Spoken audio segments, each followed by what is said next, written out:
Hello viewers, welcome back to another video. जी प्यारे प्यारे दोस्तों, आज की इस वीडियो में हम बात करने जा रहे हैं बोंग कॉइन के ऊपर, डॉज विफेट के ऊपर और पीप के ऊपर। जी बिल्कुल, ये तीनों ही कॉइन्स अगर मैं बात करूं तो एक बहुत मशहूर ज़माना मीम कॉइन रह चुके हैं और अभी भी काफ़ी ट्रेंडिंग में चलते रहते हैं। क्योंकि अगर मीम्स कॉइन्स की लिस्ट देखी जाए तो वहाँ पे दरअसल क्या होता है कि भाई पहले नंबर पे डोज कॉइन आता है, उसके बाद शिबा इनू आता है। उनके बाद अगर किसी भी मीम कॉइन का जिक्र होता है तो उस लिस्ट में हमें एब्सोल्युटली बोंक हो, डोज वीफ हो या पेपे कॉइन हो, तो ये सारे कॉइन्स देखने को मिलते हैं। तो इस वीडियो में हम देखने की कोशिश करेंगे भाई ये तीनों कॉइन्स हमें कहाँ तक जाते हुए दिखाई दे रहे हैं, इनकी प्राइसेस जुलाई के मंथ में किस तरह परफॉर्म करती हुई दिखाई दे रही हैं।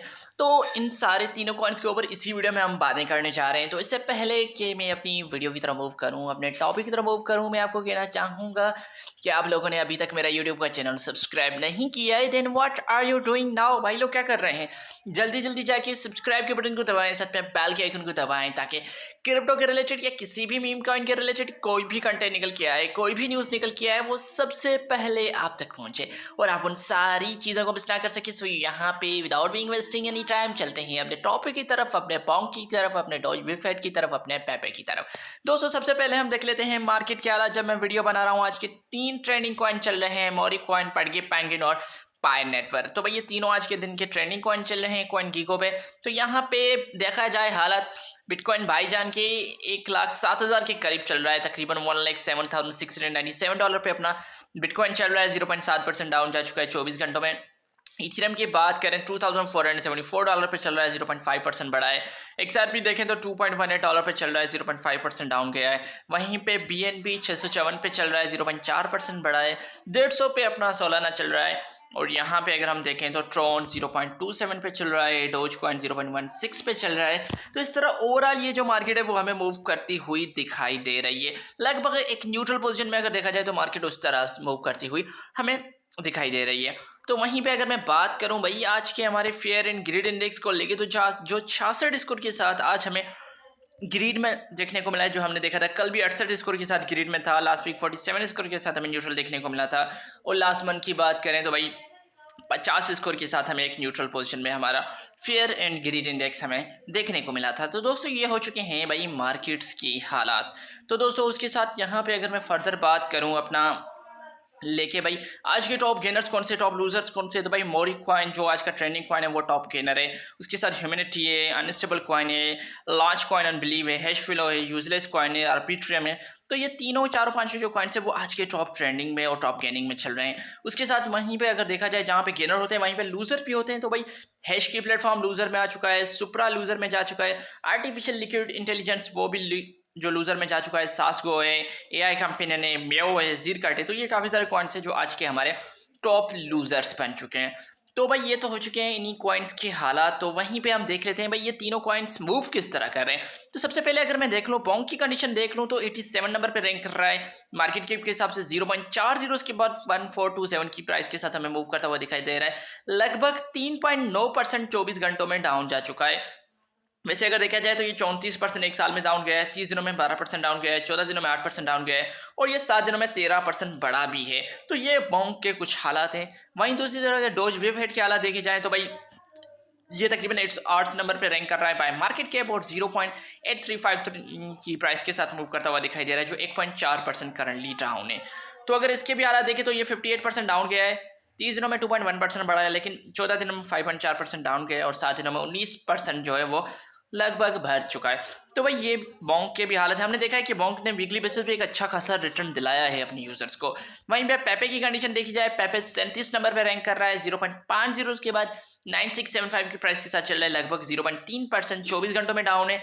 और पेपे भी तकरीबन 13% एनुअली बेसिस पे डाउन गया है, 30 दिनों में 15% डाउन गया है, 14 दिनों में 14% डाउन किया है और ये 7 दिनों में 7% बढ़ा भी है। तो ये हो चुके हैं इन तीनों कॉइन्स की कंडीशन, इन तीनों कॉइन्स के मार्केट के। अगर आप लोगों ने यहाँ तक वीडियो को देख लिया है, मैं अगेन आपको कहना चाहूँगा कि आप लोगों ने चैनल को सब्सक्राइब नहीं किया है, then what are you doing now. जल्दी जल्दी जाके सब्सक्राइब कर लें और बेल के आइकन को भी दबा लें। और आप कमेंट सेक्शन का जरूर यूज़ किया करें, कमेंट सेक्शन में मुझे ज़रूर बताया करें कि आप किस कॉइन के ऊपर, किस टोकन के ऊपर वीडियोज़ देखना चाहते हैं।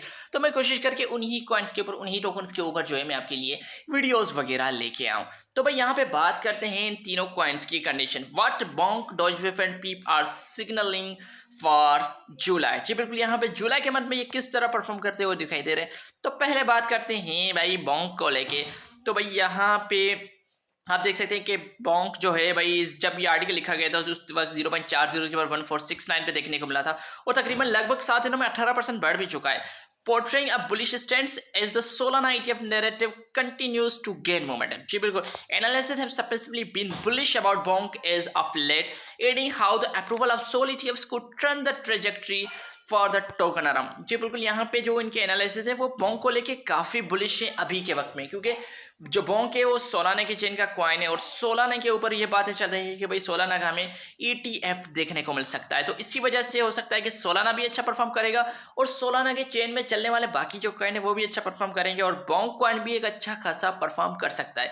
लेकिन यहाँ पे दूसरी तरफ अगर देखें तो लॉन्ग टर्म के हिसाब से एज पर कॉइन कोडेक्स के हिसाब से हो सकता है कि भाई इसकी जो प्राइस है वो 25% डाउन जाके 4 जीरोस के बाद 11,1102 तक पहुंच सकती है 30 जुलाई 2025 को। ये भी एक थर्ड पार्टी ओपिनियन है, इसको आपको एज ए फाइनेंशियल एडवाइस नहीं लेना है, आपको अपनी रिसर्च करके फिर जाके इन कॉइन्स में आपको पैसा लगाना है। तो दूसरी तरफ अगर हम बात करें डॉजविफ हेड को, जी बिल्कुल, ये भी एक बहुत बड़ा अपने ज़माना मशहूर ज़माना मीम कॉइन रह चुका है, एक अच्छा खासा जो इसने अपना ट्रेंड चलाया था। ये भी एक सोलाना की इकोसिस्टम का एक बहुत बड़ा जो है मीम कॉइन कंसीडर किया जाता है। तो यहाँ पे डेनियल रैमसी ने एक बहुत बड़ा सिग्नल शेयर किया था। उसका कहना था कि भाई ये तकरीबन TP 1.63, 2.11 और 2.69 तक डॉजविफ की प्राइस है वो जा सकती है, यानी वो अपने फैन फॉलोअर्स को इतना बड़ा जो सिग्नल है वो दे रहा है। तो यहाँ पे ये भी इसको लेके काफ़ी बुलिश है। लेकिन दूसरी तरफ कॉइन कोडेक्स का ओपिनियन शेयर किया जाए आप लोगों के साथ, तो वो कह रहा है कि भाई अभी जो प्राइस चली है 0.8 समथिंग, इसकी प्राइस जो जाएगी 0.6 तक जा सकती है और ऑलमोस्ट 25% डाउन जा सकती है इन द एंड ऑफ जुलाई 2025। तो भाई यहाँ पे ये भी काफ़ी बेरिश हमें देखने को मिल रहा है। वहीं पे इन लास्ट बात करें पेपे को लेके, जी बिल्कुल, पेपे के ऊपर भी काफ़ी सारे यूज़र जो हैं उनको लेके बुलिश हैं। लेकिन यहाँ पे बात की जाए कॉइन कोडेक्स को, द टोकन में encounter some pressure first before ultimately resuming its bullish call पर CCPP में हेड 0.40 के बाद 7596। जी बिल्कुल, यहाँ पे पेपे के बारे में ये कहा जा रहा है हो सकता है कि पेपे हमें थोड़ा बहुत जो है अभी वाले टाइम में हमें थोड़ा बहुत जो है बुल रन दिखा सकता है, लेकिन in the end of July Pepe भी डाउन ट्रेंड की तरफ जा सकता है। तो भाई ये इनका नजरिया है, कॉइन कोडेक्स का नजरिया है, जिनको लगता है कि भाई इन द एंड ऑफ ये जुलाई के मंथ के लास्ट में ये तीनों मीम्स कॉइन जो है वो डाउन जा सकते हैं। तो अब ये मीम्स कॉइन इनके ऊपर बिलीव नहीं हो सकता है कि जब मैं वीडियो बना के छोड़ूँ उसके अगले दिन ये एक अच्छा खासा पैम्प ले लें या उससे अगले दिन ये तकरीबन 100% डाउन भी जा सकें, क्योंकि ये क्रिप्टो मार्केट है, ये हाईली वॉलेटाइल है और हाईली रिस्की मार्केट कंसिडर की जाती है। तो भाई आप कमेंट सेक्शन में ज़रूर बताएंगे आप पेपे को लेके, डॉजविफ को लेके, bonk को लेके क्या सोचते हैं।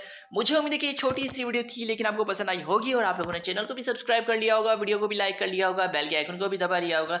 तो मैं फिर मिलूंगा आप लोगों को अगली वीडियो में, तब तक के लिए आप सबको अपना ख्याल रखना है, अपने दोस्तों का ख्याल रखना है। Please, thank you.